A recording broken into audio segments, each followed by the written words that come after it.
এটা କ'ଣ ମୁଁ ମୋର OTP ଗୋଟେ ଆସିଥିଲା କିନ୍ତୁ ମୁଁ OTPକୁ ସବୁ ଇଗ୍ନୋର କରିଛି, କୌଣସି OTP ନମ୍ବର କାହାକୁ ଦେଇନି।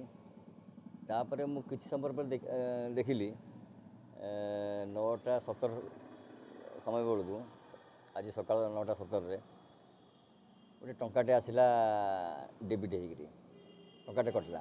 ତାପରେ 2 ଲକ୍ଷ, ତାପରେ 2 ଲକ୍ଷ, ତାପରେ 50,000 ଏମିତି କଟି କଟି ଚାଲିଲା। ଦେଖିଲା ବେଳକୁ ମାନେ 10ଟା କିଛି ସମୟ ଭିତରେ ମୋର ଚାଲିଗଲା 5,62,000 ଟଙ୍କା।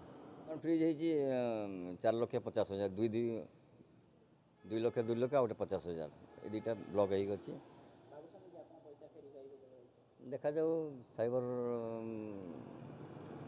ସଂସ୍ଥା ବାଲା କ'ଣ ସେମାନେ କରୁଛନ୍ତି, ଥାନା ସେମାନେ ତାଙ୍କର ଉଦ୍ୟମରେ କ'ଣ ହେଇପାରୁଛି, ସୁଫଳ ଯଦି ମିଳିଲା ଭଗବାନଙ୍କର ଆଶୀର୍ବାଦ।